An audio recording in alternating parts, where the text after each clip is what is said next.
one. He pulled a shell from the ear. I don't know. And I saw him again doing card tricks the night that we were set up. And I thought maybe...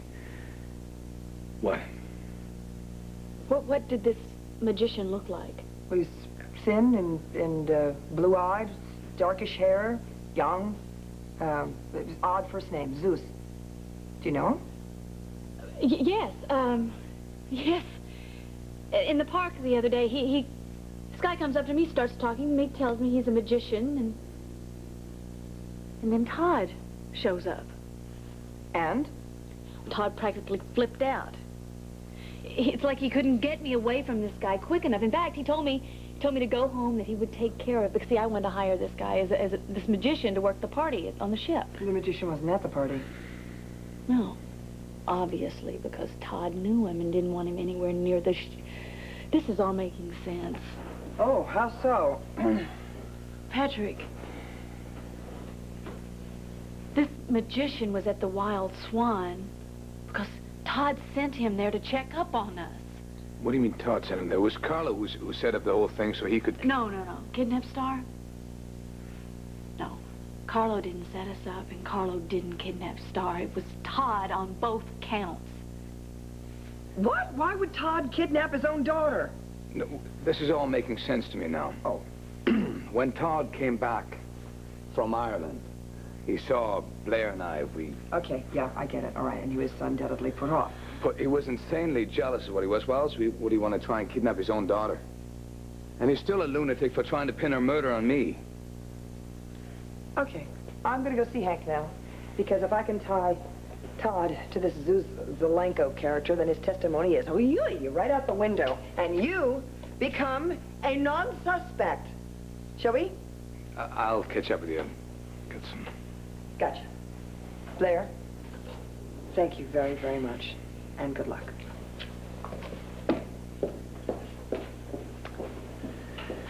Thanks. Thanks for your help, Nora. Well, I want to fight Todd every way that I can. Called me an unfit mother and wants to take Star away from me. Well, he's not going to get custody. That's not going to happen. And protection works every time two people make love. Yeah. We need to talk about what's going to happen with the baby. There's no we, Patrick. It's what I'm going to do with the baby.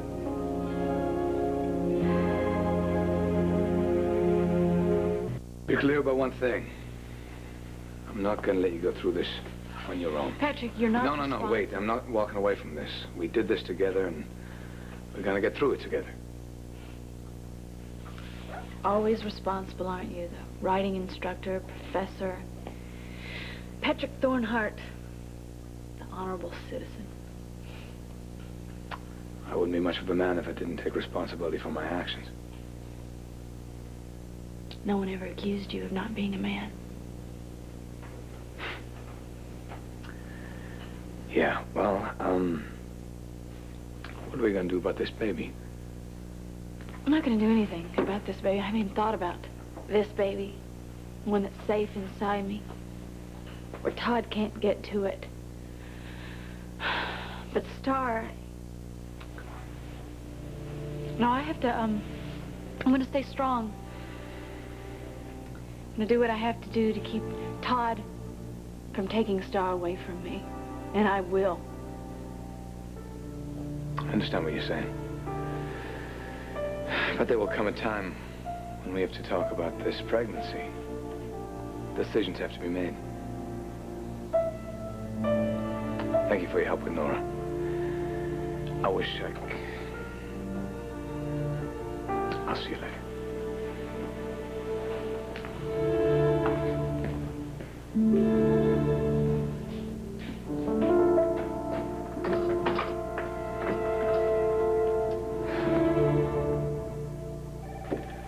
All right, Freeman.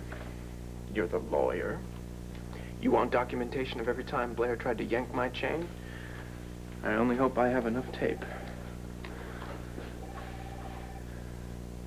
It all started when Blair tried to get me to marry her the first time by pretending that she was pregnant, only she wasn't pregnant. But this time, she is knocked up.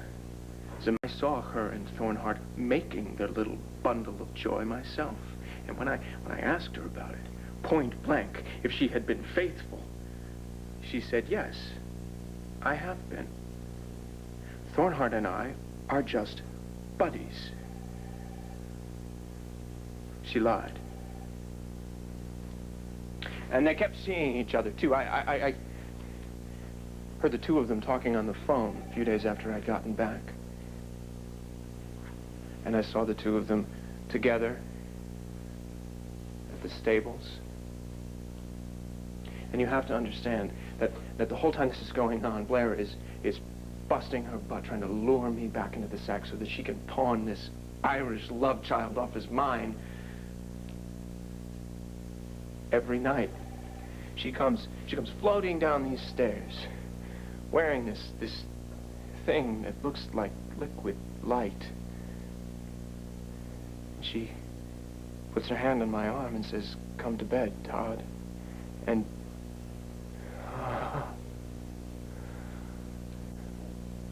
I remember this time when I was lying in bed and I was playing with Star, and she came in and she lied down next to us, and there we are, the three of us, like a family, like a real family.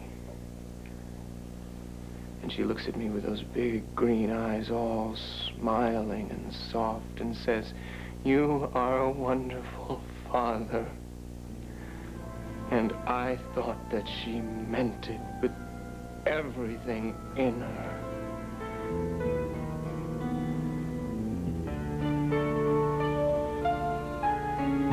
Only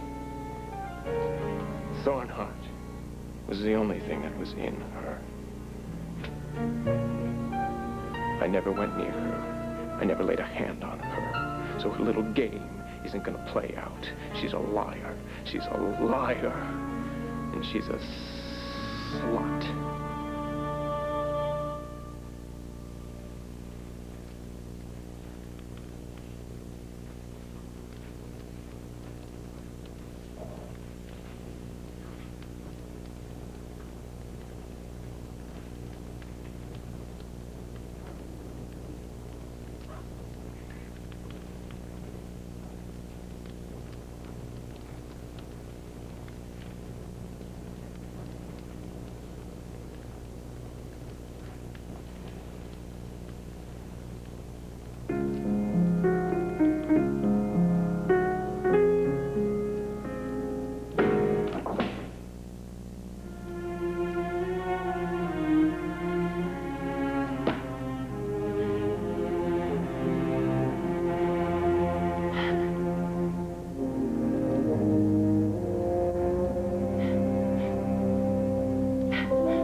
Depends. I've asked the judge for a continuance till we've gathered all the evidence.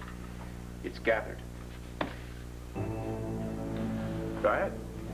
Pick it up. That's the tape you told me to make.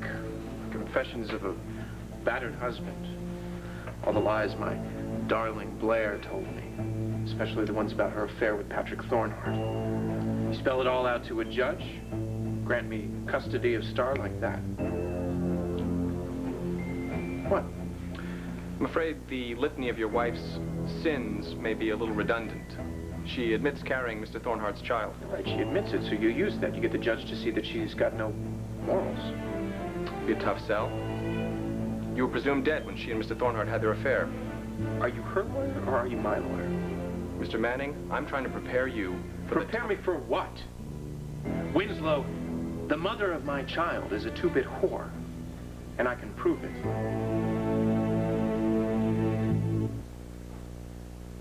Blair, I mean, how can this be? Todd, that moron, refused to sleep with you and...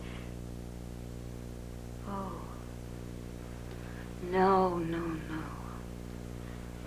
Should I break into when Irish eyes are smiling? Patrick, how can that be? I mean, you only slept with him a few times. It only takes once, Dorian. Why, a minute. It shouldn't have taken it all. What were you thinking? I mean, you're not a teenager, moonstruck in the back of a car